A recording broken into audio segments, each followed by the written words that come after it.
Hello everyone, this is निशान चौहान।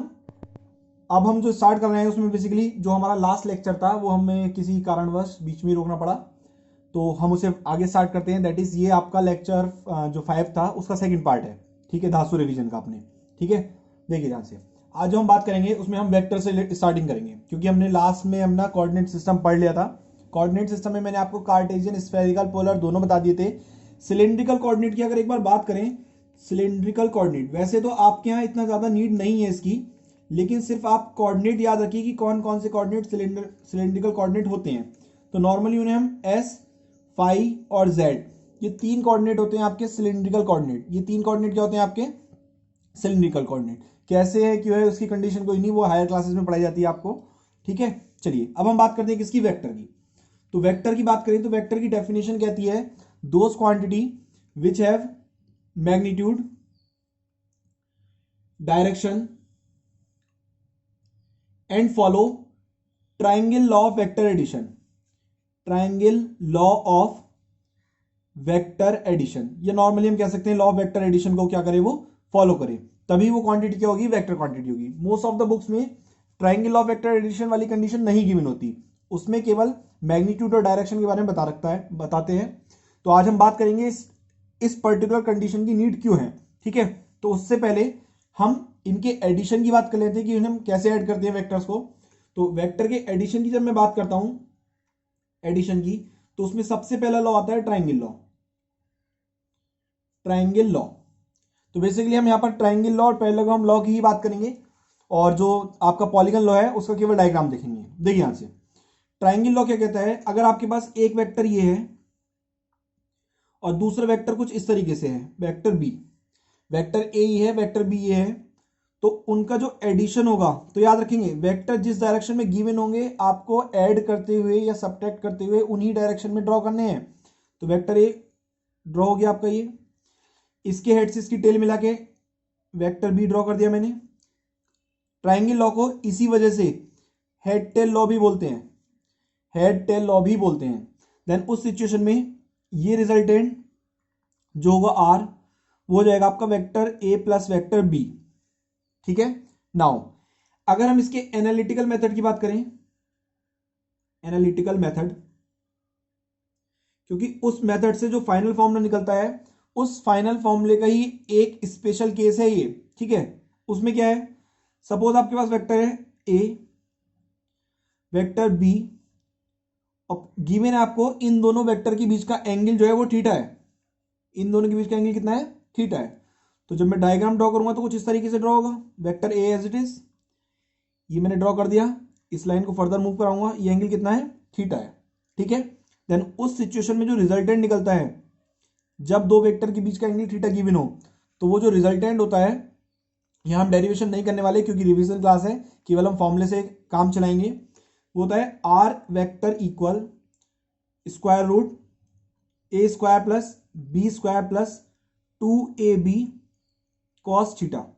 कितना होता है, A square plus B square plus 2ab cos theta. सोचिए अगर थीटा की वैल्यू कितनी हो, 0 डिग्री, तो कॉस 0 की वैल्यू कितनी हो जाएगी, 1, और जब कॉस 0 की वैल्यू हो जाएगी तो कितना आ जाएगा, अंडर रूट में A square plus B square plus 2ab। अच्छा, ये A square plus B square plus 2ab किसका फॉर्मूला हो गया, ए प्लस बी का होल स्क्वायर।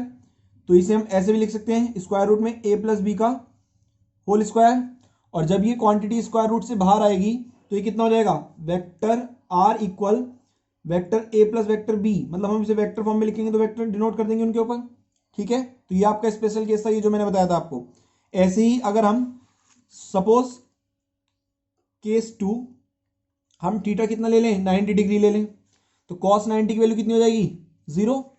देन उस सिचुएशन में आर वेक्टर इक्वल टू कितना आ जाएगा, अगर मैग्नीट्यूड की बात करें आर के, तो आर का मैग्नीट्यूड कितना आ जाएगा, अंडर रूट में A square plus B square, A square plus B square. क्यों, क्योंकि यहां पर देखिए cos 90 की वैल्यू जैसे 0 रखोगे तो पूरी टर्म गायब हो जाएगी, और ये कितना आ जाएगा, A square plus B square.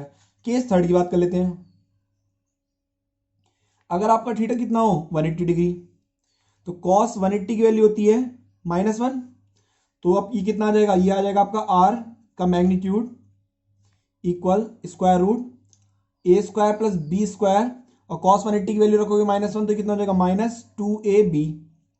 कितना आ गया ये square root a minus B का whole square that is a minus B. Vector form में लिखोगे तो vector a equals to r equals to vector a minus vector b।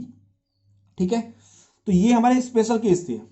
अब जब हमें पता चल गया कि दो वेक्टर के बीच का एंगल थीटा हो तो उनका रिजल्टेंट होता है, रिजल्टेंट मैग्नीट्यूड जो होता है वो कितना होता है अंडर रूट में a square plus B square plus 2ab cos theta.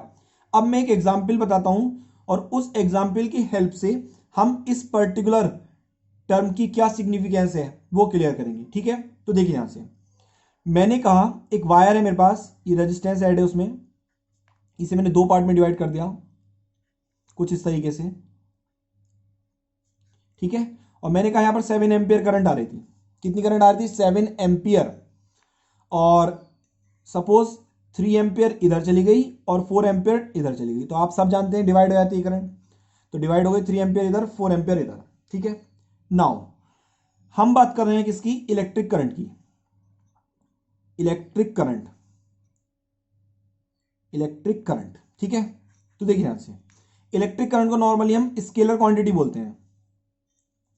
क्या बोलते हैं, स्केलर क्वांटिटी। तो देखते हैं ध्यान से, मैंने बोला 7 एम्पियर करंट इस डायरेक्शन में जा रही है, दैट मींस इसका मैग्नीट्यूड है, इसकी डायरेक्शन है, बट ये क्या फॉलो नहीं करेगी, triangle law of vector addition को फॉलो नहीं करेगी। कैसे नहीं करेगी, देखिए ध्यान से, ये दोनों 90 डिग्री पर हैं, ये दोनों कितने डिग्री पर हैं 90 डिग्री पर।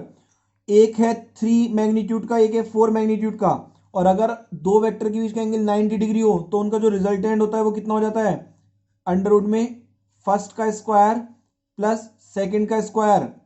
और जब मैं इसका रिजल्टेंट निकालूंगा कितना आ जाएगा, ये 9 plus 16 that is square root of 25 और कितना आ गया 5। लेकिन करंट थी कितनी 7 एम्पियर, वेक्टर एडिशन से रिजल्टेंट कितना आ रहा है 5 एम्पियर।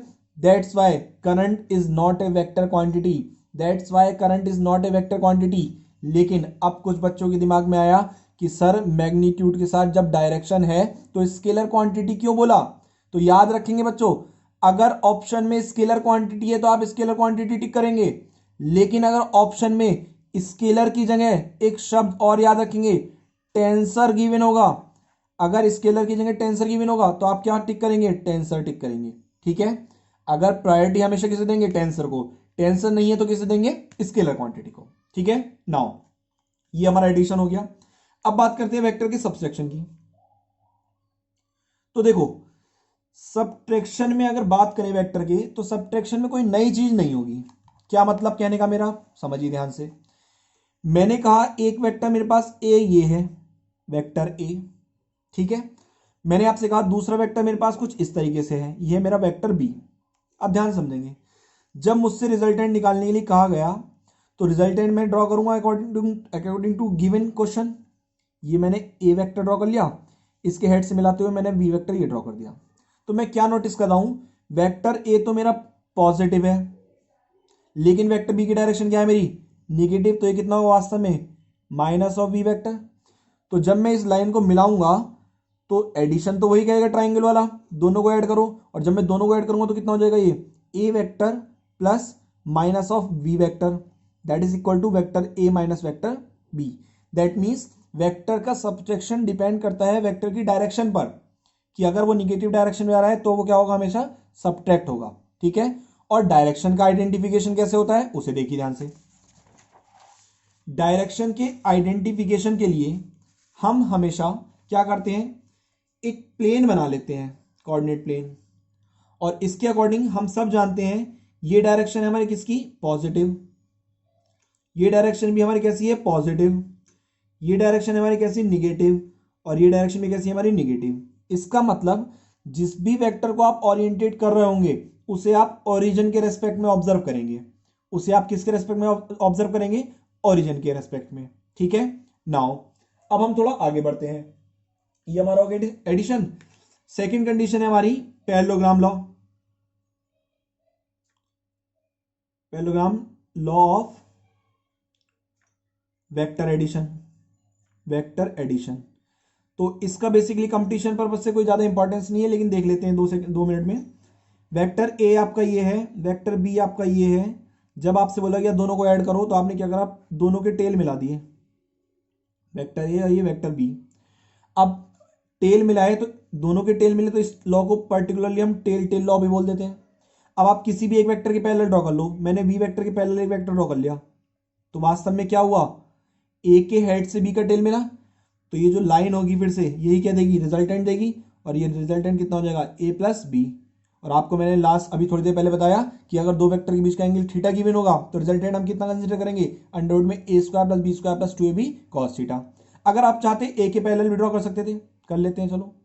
जब ए के पैरेलल ड्रॉ करेंगे तो जो रिजल्टेंट देगा वो कितना देगा, बी प्लस ए, क्या देगा, बी प्लस ए। इसका मतलब क्या हुआ, ए प्लस बी किसके इक्वल है वेक्टर एडिशन में, बी प्लस ए के इक्वल है। और जब ए प्लस बी इक्वल है किसके, आपका बी प्लस ए के, दैट मींस वेक्टर का जो एडिशन है वो कैसा है, कॉम्यूटेटिव है। कैसा एडिशन है, कॉम्यूटेटिव, कॉम्यूटेटिव एडिशन, ठीक है।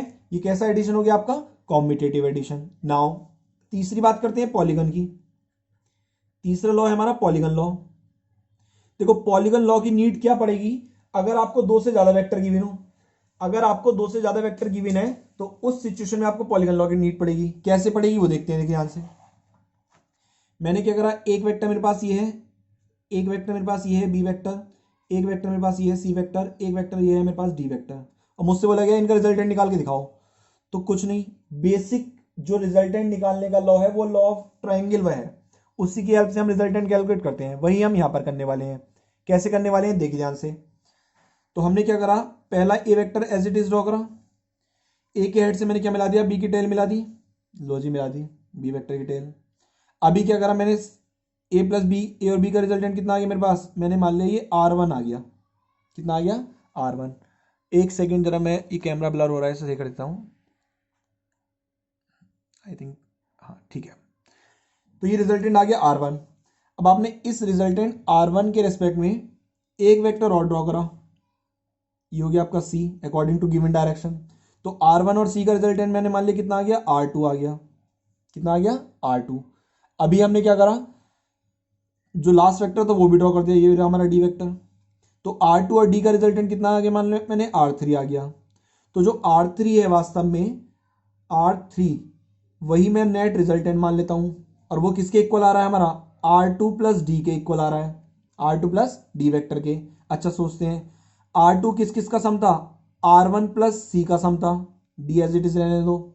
और R1 किस किस का सम था, वेक्टर ए और वेक्टर बी का सम था। तो आपने क्या देखा, जो हमारे चार वेक्टर गिवन थे A B C D, finally उनका रिजल्टेंट कितना आ गया, A plus B plus C plus D by the help of polygon law. लेकिन अगर ध्यान से सोचो तो वन बाय वन हर स्टेप पे आपने लगाया तो triangle law of vector addition है, इसीलिए बेसिक रूल जो है एडिशन का वही क्या है, triangle law of vector addition, क्योंकि पैरेललोग्राम वाले लॉ में भी आपने ट्राइंगल लॉ लगाया था। ठीक है, तो ये तो हमारी होगी किसकी कहानी, एडिशन और एडिशन की और सब्ट्रैक्शन की। अब अगर मैं बात करूं आपसे मल्टीप्लीकेशन, ध्यान से देखना, multiplication of vector by a scalar, by a scalar. तो देखो ध्यान से, कुछ नया नहीं है। अगर मैं कहूं मेरे पास दो वेक्टर हैं, vector A plus vector B कुछ इस तरीके से है, और मुझसे बोला जाए स्केलर क्वांटिटी से मल्टीप्लाई करो, तो स्केलर क्वांटिटी मान ली मैंने स्मॉल ए, तो नॉर्मली कुछ नहीं करना, वन बाय वन दोनों में मल्टीप्लाई कर दो, सेम एज इसमें भी मल्टीप्लाई कर दो। तो ये है कंडीशन किसकी, multiplication of vector by a scalar. ठीक है, अब जो हम बात करते हैं, मेनली बात करते हैं किसकी, ये हो गया हमारा वेक्टर एडिशन सब्ट्रैक्शन मल्टीप्लिकेशन। अब बात करते हैं हम प्रोडक्ट की। ठीक है, प्रोडक्ट की बात करने के बाद में हम किसकी बात करेंगे, कंपोनेंट्स की। तो पहले बात करते हैं प्रोडक्ट की। तो प्रोडक्ट की अगर हम बात करें तो मैंने आपको स्टार्टिंग में बताया था दो तरीके के प्रोडक्ट होते हैं। पहला कौन सा प्रोडक्ट, आपका डॉट प्रोडक्ट। क्या कंडीशन है, ध्यान से समझते रहेंगे। और अगर आपको लगता है कि धीरे धीरे चल रही है वीडियो, तो आपके यूट्यूब में ऑप्शन होता है वीडियो की स्पीड बढ़ाने का। धीरे धीरे इसलिए समझाया जाता है क्योंकि कुछ बच्चों को प्रॉब्लम आती है जब स्पीड बढ़ जाती है तो। ठीक है, तो इसलिए धीरे धीरे पढ़ाया जाता है। आप स्पीड बढ़ाएं और स्पीड बढ़ाकर भी सुन सकते हैं। जो आपकी नॉर्मल चल रही है उसे 1.5 की स्पीड से कर लें या 1.75 कर सकते हैं। ठीक है, तो देखिए यहां से अब हम बात कर रहे हैं डॉट प्रोडक्ट की। डॉट प्रोडक्ट को हम नॉर्मली स्केलर प्रोडक्ट भी बोल देते हैं, स्केलर प्रोडक्ट भी बोल देते हैं। ठीक है, देखिए ध्यान से, अगर मैं कहूँ मेरे पास दो वेक्टर हैं, एक वेक्टर ए है और एक वेक्टर बी है, तो इन दोनों वेक्टर का जो डॉट प्रोडक्ट होगा वो किसके इक्वल होगा, magnitude of A magnitude of B और साथ साथ क्या cos theta, magnitude of A magnitude of B और साथ साथ क्या कॉस थीटा। अब चूंकि थीटा की डिपेंडेंसी आ गई तो क्या बन जाएंगे, स्पेशल केस बन जाएंगे। कैसे, केस नंबर 1, थीटा अगर 0 डिग्री हो तो कॉस 0 की वैल्यू कितनी होती है, 1 होती है। तो A dot B equal to कितना आ जाएगा, ए बी। देखो नॉर्मली जो मैग्नीट्यूड ऑफ ए है इसे हम इस तरीके से भी लिख सकते हैं, same as magnitude of B को भी हम नॉर्मली बी लिख सकते हैं। केस सेकंड, थीटा अगर 90 डिग्री आ जाए तो ये कितना हो जाएगा, कॉस 90, और कॉस 90 की वैल्यू कितनी होती है, 0। तो ये कितना आ जाएगा, vector A dot vector B equal to 0। इसका मतलब दो वेक्टर अगर परपेंडिकुलर गिवन है तो उनका डॉट प्रोडक्ट 0 होगा। या फिर ऐसी प्रॉब्लम जिनमें आपको प्रूफ करना है कि ये दोनों वेक्टर परपेंडिकुलर हैं, तो उसमें क्या करो, आप दोनों वेक्टर का क्या निकाल दो, डॉट प्रोडक्ट निकाल दो। और जब आप डॉट प्रोडक्ट निकालोगे तो उनका डॉट प्रोडक्ट कितना आएगा, 0 आएगा। और अगर उनका डॉट प्रोडक्ट 0 आता है दैट मीन्स वो दोनों वेक्टर क्या है, परपेंडिकुलर है। ठीक है। इसके अलावा तीसरा case, theta equal to 180 degree, तो कॉस 180 की जो वैल्यू होती है वो होती है -1। कॉस 180 की वैल्यू कितनी होती है, -1। तो vector A dot vector B equal to कितना आ गया, -ab। और आपको मैंने पहले ही बताया था नेगेटिव साइन वेक्टर के केस में केवल डायरेक्शन बताता है। दैट मीन्स ये जो दोनों वेक्टर हैं ये कैसे हैं, एंटी पैरेलल है, एंटी पैरेलल है। जब सेम डायरेक्शन में 0 था तो कि ये कैसे थे, दोनों वेक्टर पैरेलल हैं। और जब थीटा 90 था तो ये कैसे थे, आपके परपेंडिकुलर थे। ठीक है, इज इट क्लियर। नाउ आगे बढ़ते हैं। अब बात कर लेते हैं सेम वेक्टर का डॉट प्रोडक्ट या स्केलर प्रोडक्ट। मान लो वेक्टर ए के साथ डॉट प्रोडक्ट करूं तो देखो दोनों वेक्टर सेम है और वेक्टर ही अपने आप में क्या कहता है, मैग्नीट्यूड एंड डायरेक्शन। इसका मतलब दोनों की डायरेक्शन भी सेम होगी, और जब डायरेक्शन सेम होगी तो एंगल कितना बनेगा, 0 डिग्री। तो कितना हो गया, मैग्नीट्यूड ऑफ ए और साथ साथ कॉस कितना, 0 डिग्री। ठीक है। और कॉस 0 का वैल्यू 1 हो गई तो ये कितना आ जाएगा, इसे हम नॉर्मली इस फॉर्म में लिख सकते हैं। तो कितना हो जाएगा, A square. A dot A कितना हो गया, ए स्क्वायर। ठीक है, ए डॉट ए कितना हो गया, ए स्क्वायर। ठीक। नाउ आगे बात करते हैं हम, देखिए ध्यान से। इसके बाद अगर प्रॉपर्टी की बात करें तो इन दोनों के प्रोडक्ट को हम एक कंपोनेंट रिजॉल्व करके देख लेते हैं, मतलब कंपोनेंट फॉर्म में प्रोडक्ट देख लेते हैं। बेसिकली क्या है, देखिए ध्यान से किस तरीके से। प्रॉपर्टी नंबर 5, मान लो एक वेक्टर गिवन है ए, कितना, ए x I cap plus A Y J cap plus A Z के कैप। एक वेक्टर गिवन है बी, कितना गिवन है, बी एक्स आई कैप प्लस बी वाई जे कैप प्लस बी जेड के कैप। ठीक है, आपसे बोला गया ए डॉट बी निकालो। तो देखो इसमें 3 टर्म्स आए, आई cap J cap K cap. अभी मैंने पीछे बताया था लास्ट लेक्चर में या फिर इसी लेक्चर में था हमारा, क्या कि एक्स एक्सिस की डायरेक्शन को आई कैप से, वाई की डायरेक्शन को जे से, और जो आपका जेड है उसकी डायरेक्शन को हम के से डिनोट करते हैं। तो वही हमने एक्स के कंपोनेंट के साथ आई, वाई के साथ जे और जेड के साथ के ले लिया है। तो पहले मैं आपको आई इनके डॉट प्रोडक्ट बता देता हूं। तो देखो ध्यान से, इसे स्पेस छोड़ते हैं और एक प्रॉपर्टी और डिस्कस कर लेते हैं पहले, क्योंकि उससे पता होने के बाद आप इसे इजीली कर सकते हैं। क्या हमने कहा, ये एक्स एक्सिस है, ये वाई एक्सिस है और ये क्या है, जेड एक्सिस है। ये आई कैप है, ये जे कैप है और ये क्या है, के कैप है। आई cap J cap K cap. ठीक है, मैंने कहा आई डॉट आई निकालो। देखो ये जो आई कैप या जे कैप या के कैप, ये जो होते हैं आपके यूनिट नॉर्मल वेक्टर। क्या होते हैं ये, यूनिट नॉर्मल वेक्टर। अब जब यूनिट शब्द आ गया दैट मीन्स इनका मैग्नीट्यूड कितना होगा, 1 होगा। तो देखते हैं ध्यान से, आई डॉट आई निकालता हूं तो आई आई दोनों सेम डायरेक्शन में है, तो एंगल कितना बनेगा, 0। That is equal to magnitude of I और साथ साथ कितना, कॉस 0। कॉस 0 की वैल्यू हो गई 1, इसका मैग्नीट्यूड 1 हो गया, इसका मैग्नीट्यूड 1 हो गया, क्योंकि ये कैसे वेक्टर है, यूनिट। तो पूरा कितना आ गया, 1। सिमिलरली अगर जे डॉट जे निकालूं तो वो भी कितना आ जाएगा, मैग्नीट्यूड ऑफ जे और साथ साथ कितना, कॉस 0।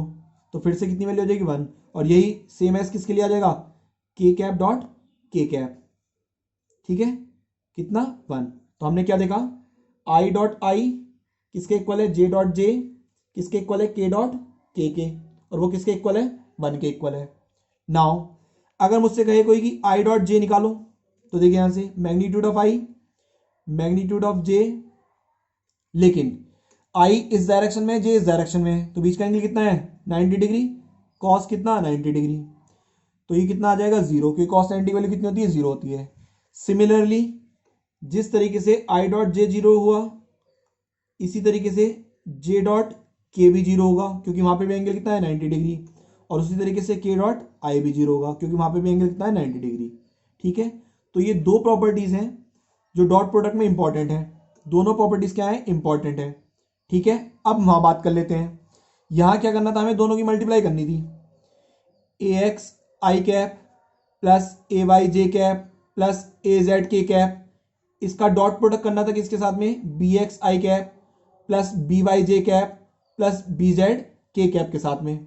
तो हम क्या देख रहे हैं, जब हम 1/1 टर्म की मल्टी डॉट प्रोडक्ट करेंगे तो देखो आई डॉट आई तो हो जाएगा 1, तो क्या बचेगा केवल ए एक्स बी एक्स, लेकिन जैसी मैं आई की जे के साथ करूंगा या आई की के साथ करूंगा तो वो 0 देगा, तो दो क्वांटिटी 0 हो गई।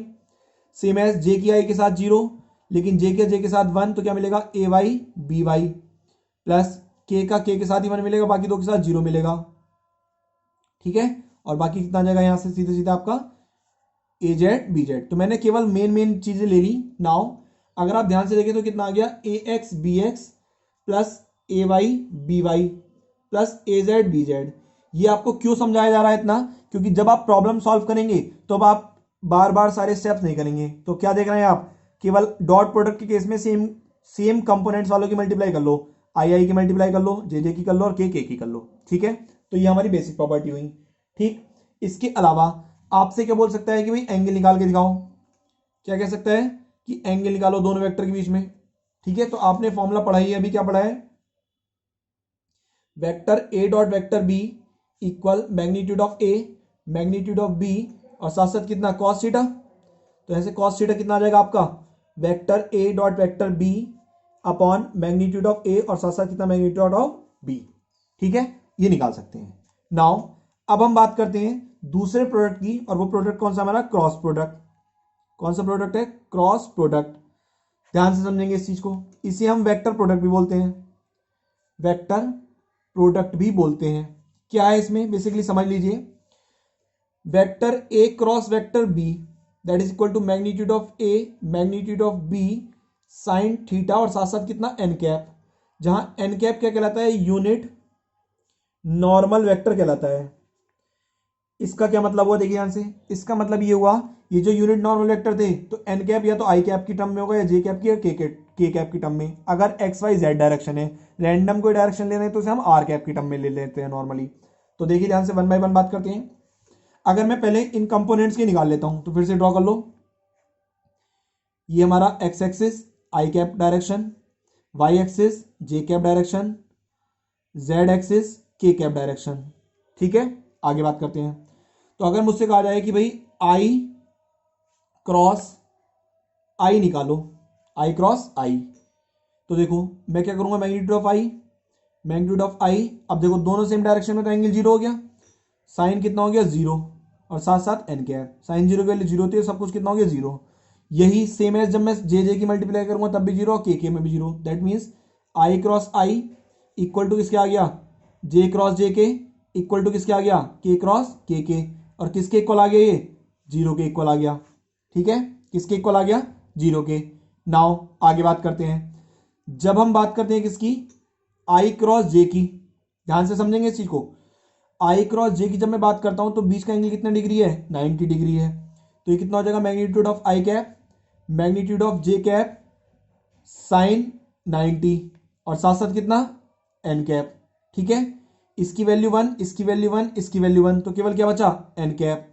अब देखो मैंने बताया था एन कैप क्या है, यूनिट नॉर्मल वेक्टर, तो आई जे या कह लो एक्स वाई प्लेन के जो नॉर्मल है वो कौन जा रहा है, जेड जा रहा है, मतलब के कैप, तो ये एन कैप किसके बराबर होगा, के कैप के, दैट इज आई क्रॉस जे किसके इक्वल हो गया, के कैप के इक्वल हो गया। ठीक है, अब इसे याद कैसे रखेंगे, एक सर्किल बना लो, ये आई कैप हो गया, ये जे कैप हो गया और ये के कैप हो गया। जब आप क्लॉकवाइज चलोगे तो पॉजिटिव में रहेगा, जब आप एंटी क्लॉकवाइज चलोगे तो निगेटिव में रहेगा। देखिए यहां से कैसे, आई क्रॉस जे के, फिर इसके बाद आ जाओ जे क्रॉस आई, के क्रॉस आई, ये कितना हो जाएगा आपका जे। लेकिन जब डायरेक्शन चेंज करोगे दैट इज के क्रॉस जे करोगे तो आई तो मिलेगा लेकिन माइनस आई, या फिर जे क्रॉस आई करोगे तो के तो मिलेगा लेकिन माइनस के। सेम एज आई क्रॉस के करोगे तो कितना मिलेगा, माइनस जे। ठीक है, ये थी हमारी क्या, बेसिक कंडीशन इसकी। अब इसकी और प्रॉपर्टीज की बात कर लेते हैं क्रॉस प्रोडक्ट की। तो देखो ध्यान से, और प्रॉपर्टीज क्या हो सकती हैं, यही डिस्कस कर लेते हैं इसे। देखो ये फॉर्मूला जो आया, अगर मैं एन कैप को थोड़ी देर के लिए 1 मान लूं या ना भी मानूं कोई फर्क नहीं पड़ेगा। यहां से केस बना लो। पहला केस क्या ले सकते हो, थीटा 0 साइन 0, साइन 0 की वैल्यू कितनी होगी, 0। तो पहले केस क्या, जब थीटा 0 होगा तो ए क्रॉस बी कितना होगा, 0 होगा। इसके अलावा केस 2, थीटा कितने ले लो, 90 डिग्री, और जब साइन 90 की वैल्यू कितनी होती है, सब जानते 1 होती है। तो vector A cross vector B equal to कितना हो जाएगा, ए बी, और साथ साथ क्या, एन कैप, क्योंकि N cap as it is बचेगा। इसके अलावा 180 ले सकते हो तो वो भी 0 देगा। तो ये सारी चीजें आपकी बेसिक थी। ठीक है, और अगर मैं इसके एग्जाम्पल की बात करूं तो इसके एग्जाम्पल क्या है, जैसे आपने पढ़ा होगा, याद करो, 2 vector equal to R vector cross F vector. तो देखो ये इसका एक एग्जाम्पल हो गया। यहां पे अगर बात करें डॉट प्रोडक्ट में एग्जाम्पल की, तो आपने पढ़ा था W equal to F vector dot S vector. ये एग्जाम्पल मैं क्यों बता रहा हूं, ये एग्जाम्पल मैं इसलिए बता रहा हूं जिससे आप किसी एक टाइप की प्रॉब्लम को बहुत आसानी से कर लेंगे। वो टाइप क्या है, देखिए ध्यान से, अगर 2 वेक्टर का डॉट प्रोडक्ट, यहां क्या देखना है, कैसी क्वांटिटी आ रहा है, स्केलर क्वांटिटी आ रहा है। इसका मतलब क्या हुआ, 2 वेक्टर क्वांटिटी का डॉट प्रोडक्ट हमेशा कैसी क्वांटिटी होता है, स्केलर क्वांटिटी। लेकिन 2 वेक्टर क्वांटिटी का क्रॉस प्रोडक्ट जो होता है वो हमेशा कैसे क्वांटिटी होता है, वेक्टर क्वांटिटी होता है। क्रॉस प्रोडक्ट हमेशा कैसी क्वांटिटी होता है, वेक्टर क्वांटिटी होता है। ठीक है, तो ये आपकी जनरल कंडीशन थी, किसकी, डॉट प्रोडक्ट की और क्रॉस प्रोडक्ट की। इसके अलावा अगर हम इसमें बात करें तो कंपोनेंट वाइज, जैसे हमने डॉट प्रोडक्ट करा था एक बार, क्रॉस प्रोडक्ट के लिए बात कर लेते हैं। देखिए ध्यान से कैसे,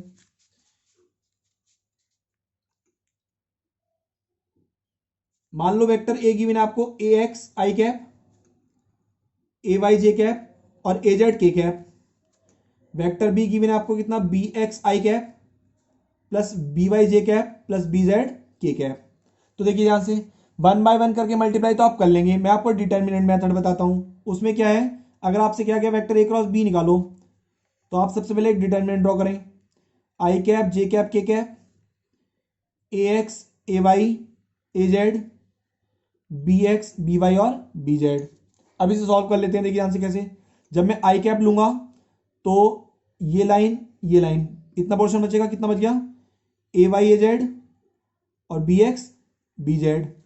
पहला पॉजिटिव तो दूसरा कैसा होगा, निगेटिव, माइनस जे कैप। तो माइनस जे कैप वाले केस में ये कवर हो जाएगा, तो ये बचेंगी टर्म्स, तो वो लिख लेते हैं ए एक्स ए जेड और बी एक्स बी जेड। फिर तीसरा पॉजिटिव दैट इज के कैप, तो इधर का कवर होगा, ये बॉक्स बचेगा इतना, तो ये कितना हो जाएगा, ए एक्स ए वाई और बी एक्स साथ साथ कितना, बी वाई। ठीक है, इसकी मल्टीप्लाई इससे माइनस इसकी मल्टीप्लाई इससे, तो ये कितना हो जाएगा, I cap as it is A Y B Z minus, या ऐसे कर लो, A Z B X minus J cap as it is, ये कितना हो जाएगा, A X B Z minus A Z B X और प्लस के कैप, तो ये कितना हो जाएगा, ए एक्स बी वाई और साथ साथ माइनस कितना, ए वाई बी एक्स। ठीक है, तो ये इसका क्रॉस प्रोडक्ट आ गया बाय मेथड ऑफ डिटर्मिनेंट। किस मेथड से निकाला हमने, डिटर्मिनेंट मेथड से हमने इसे कैलकुलेट करा। ठीक है, तो ये कंडीशन किसकी थी हमारी, ये कंडीशन थी हमारी डॉट प्रोडक्ट और क्रॉस प्रोडक्ट की। अब हम आगे बात करते हैं किसकी, कंपोनेंट्स ऑफ वेक्टर की। बहुत ध्यान से समझेंगे कंपोनेंट्स ऑफ वेक्टर, क्योंकि बहुत सारी प्रॉब्लम कंपोनेंट्स की हेल्प से सॉल्व हो जाती हैं। जब हम प्रीवियस ईयर प्रॉब्लम करेंगे तो उसमें भी आप देखेंगे। देखिए ध्यान से, पहले मैं 2 डायमेंशन की बात करता हूं, फिर मैं 3 डायमेंशन की बात करूंगा। देखिए मैंने आपको बेसिक वेक्टर की डेफिनेशंस नहीं बताई हैं, स्केलर क्या बोलते हैं, पोजीशन वेक्टर, डिस्प्लेसमेंट वेक्टर। उन्हें देखने के लिए आप लोग हमारी 11th क्लास की सीरीज में जाएं, वहां पर हमने वेक्टर को डेफिनेशन वाइज डिफाइन कर रखा है, सारी डेफिनेशन को, तो वो आप वहां से सुन सकते हैं। ठीक है, तो देखिए यहां से 2 डायमेंशन की बात करेंगे तो कोई भी एक प्लेन ले लो। तो मैंने प्लेन ले लिया एक्स वाई प्लेन, ये एक्स एक्सिस और ये वाई एक्सिस। ठीक है, एक्स वाई प्लेन ले लिया। एक पार्टिकल मान लिया मैंने पी यहां पर। ठीक, इस वेक्टर को मैंने कुछ इस तरीके से मिलाया, ये हो गया मेरा वेक्टर आर। ठीक है, अगर मैं बोलूं ये एंगल थीटा है, तो ऑब्वियसली 2 कंपोनेंट सॉल्व होंगे, एक तो एक्स डायरेक्शन में तो एक्स डायरेक्शन में थीटा लाइन से जुड़ा हुआ कंपोनेंट कितना हो गया, आर कॉस थीटा। एक वाई डायरेक्शन में कितना हो गया, Y equal to R sine theta. Normally इस आर वेक्टर को हम कुछ इस तरीके से भी लिख सकते हैं, कैसे, एक्स आई कैप प्लस वाई जे कैप। ध्यान से समझते रहेंगे कैसे लिख सकते हैं, एक्स आई कैप प्लस वाई जे कैप। अच्छा ध्यान से देखो, ये इक्वेशन 1 है, ये इक्वेशन 2 है।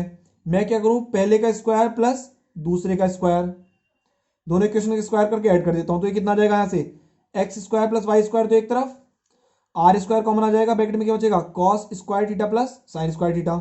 इसकी वैल्यू होती है 1। तो यहां से क्या देख रहे हैं आप, आर की जो मैग्नीट्यूड आ गया कितना आ गया, square root of X square plus Y square. ये क्या आ गया, मैग्नीट्यूड। और आप जानते हैं इससे डायरेक्ट मैग्नीट्यूड भी हम इस तरीके से निकालते हैं, कैसे, अंडर रूट में फर्स्ट क्वांटिटी का स्क्वायर प्लस अंडर रूट में ही सेकंड क्वांटिटी का स्क्वायर। ठीक है, ये हो गया हमारा 2 डायमेंशन का। अब बात करता हूं मैं 3 डायमेंशन में। बहुत ध्यान से समझेंगे 3 डायमेंशन को भी, बहुत आसान है। तो 3 डायमेंशन का समझने के लिए क्या करते हैं, हम एक क्यूब बना लेते हैं। ये हमने कुछ इस तरीके से एक क्यूब ड्रॉ कर लिया। देखिए ध्यान से, क्योंकि 3 डायमेंशन की बात कर रहे हैं तो तीनों एक्सिस ड्रॉ होनी चाहिए, विजुलाइज होनी चाहिए तीनों एक्सिस। चलिए ये एक्सिस मैंने ड्रॉ कर दी कुछ इस तरीके से। ठीक है, अब ये हमारी एक्स एक्सिस हो गई, ये हमारी वाई एक्सिस हो गई, ये हो गई हमारी जेड एक्सिस। ठीक है, मैंने बोल दिया ये हो गया हमारा ए एक्स वैक्टर, ये हो गया हमारा कितना, ए वाई वैक्टर, और ये वाला वैक्टर हो गया हमारा ए जेड वैक्टर। ठीक, इसके अलावा अगर मैं क्या करूं, इससे इसे मिला दूं, तो इमेजिन करना, कमरे के 2 कॉर्नर्स को देखो, एक तो बेस कॉर्नर हो गया, एक टॉप साइड में उसके जस्ट अपोजिट का कॉर्नर, दोनों को मैंने मिला दिया। तो मिलाने के बाद मैंने बोला उसने एक्स एक्सिस से एंगल बना रखा है अल्फा, वाई एक्सिस से भी एंगल बना रखा है उसने बीटा, और जेड एक्सिस से जो एंगल बना रखा है वो बना रखा है गामा। सही आई बात समझ में, फिर से समझ लीजिए। ये मैंने क्यों ड्रॉ करा, क्योंकि ये रिजल्टेंट होगा, यही क्या होगा इसका, रिजल्टेंट वेक्टर। देखिए ध्यान से, अब 1 बाय 1 देखेंगे। सबसे पहले वेक्टर ए को मैं किसकी फॉर्म में लिख सकता हूं, ये जो मेरा रिजल्टेंट वेक्टर ए है, तीनों कंपोनेंट की फॉर्म में, एक्स वाई और जेड में। तो वो कितना हो जाएगा, A x I cap plus A Y J cap plus A Z के कैप। अब अगर मुझसे कहे कोई रिजल्टेंट निकालो तो कैसे निकलेगा, magnitude of A equal square root में 1 बाय 1 ऐड कर देंगे, स्क्वायर करके A X square plus A Y square plus A Z square. ठीक है, नाउ थोड़ा सा और आगे बढ़ते हैं। अगर कहूं मैं आपसे कि कॉस एल्फा की वैल्यू निकालो, तो कॉस एल्फा होता है बेस अपॉन हाइपोटेनियस। क्या होता है, बेस अपॉन हाइपोटेनियस। तो देखो बेस है ए एक्स वैक्टर, हाइपोटेनियस है कौन सा, ए वेक्टर, तो कितना हो जाएगा, ए एक्स अपॉन ए। ठीक है, सेम एज कॉस बीटा कितना हो जाएगा आपका, ए वाई अपॉन ए, और सेम एज कॉस गामा भी कितना हो जाएगा आपका, देखो ध्यान से, ए जेड अपॉन ए। ठीक है, समझ में आई इतनी बात। ये आ गए हमारे क्या, तीनों कंपोनेंट सॉल्व हो गए, एक्स एक्सिस के अलोंग भी, वाई एक्सिस के अलोंग भी, और जेड एक्सिस के अलोंग भी। अब है क्या कंडीशन, उसे समझेंगे। ये इक्वेशन 1 मान लो, इसे इक्वेशन 2 मान लो, और इसे इक्वेशन 3 मान लो। तो देखो यहां से एक पर्टिकुलर केस और डिफाइन होने वाला है, क्या, तीनों का स्क्वायर करके ऐड कर लो फिर से। तो cos square alpha plus cos square beta और plus cos square gamma equal to, देखो 1 अपॉन ए स्क्वायर सब में से कॉमन आ जाएगा, तो ए स्क्वायर तो नीचे हो गया, ऊपर क्या बचेगा, ए X square plus A Y square plus A Z square. और अगर आप ध्यान से देखो तो ये पूरे की वैल्यू जो होगी वो भी किसके इक्वल होगी, ए स्क्वायर के, क्योंकि मैं इधर से स्क्वायर रूट हटाऊंगा तो इधर स्क्वायर होगा। तो ये कितना आ गया, A square upon A square that is equal to 1। इसका मतलब जो कॉस स्क्वायर अल्फा है plus cos square beta plus cos square gamma equal to कितना आ गया, 1 आ गया। ठीक है, क्या आ गया आपका, 1 आ गया। इसे बेसिकली हम कोसाइन लॉ भी बोल देते हैं। तो आप इस 3 डायमेंशन में भी इस इक्वेशन को भी डायरेक्टली यूज कर सकते हैं। ठीक है, तो ये हो गए आपके कंपोनेंट्स 2 डायमेंशन में और 3 डायमेंशन में। ठीक है, अब इस वीडियो के थर्ड पार्ट को हम अलग से बनाएंगे। उस थर्ड पार्ट में हम वेक्टर कैलकुलस पढ़ेंगे। वेक्टर कैलकुलस में वेक्टर का डिफरेंशिएशन, वेक्टर का इंटीग्रेशन। देखिए जो इसका फर्स्ट पार्ट था उसमें हमने कोऑर्डिनेट सिस्टम जाना, कोऑर्डिनेट सिस्टम है बाकी 2 पार्ट को समझने के लिए। सेकंड जो है, सेकंड पार्ट वो है फॉर्मूला बेस्ड, जिसमें आपके फॉर्मूले ही फॉर्मूले हैं। और जो थर्ड है वेक्टर कैलकुलस, वो इतना ज्यादा इंपॉर्टेंट है जो आपका कंपटीशन में प्रॉब्लम डायरेक्ट बनाता है। ठीक है, इनसे तो प्रॉब्लम बनेगी एप्लीकेशन बेस्ड, और वो आपका डायरेक्ट प्रॉब्लम बनाएगा जो वेक्टर कैलकुलस है, उसके अंदर हम वेक्टर का डिफरेंशिएशन, इंटीग्रेशन और उसकी फिजिकल सिग्निफिकेंस के बारे में पढ़ेंगे। ठीक है, तो आई होप आप लोगों को ये वीडियो पसंद आई होगी। इसी तरीके से हमसे जुड़ने के लिए वीडियो को लाइक जरूर कर दिया करें भाई। आप लोग वीडियो देखते हैं, लाइक नहीं करते हैं वीडियो को लाइक कर दिया करें, कमेंट करा करें, और साथ साथ अपने दोस्तों के साथ वीडियो को शेयर जरूर किया करें, जिससे हम और ज्यादा वीडियो आपको बना के दें। ठीक है, तो आई होप, चलिए आज का लेक्चर समाप्त करते हैं। धन्यवाद। थर्ड पार्ट देखना ना भूलें।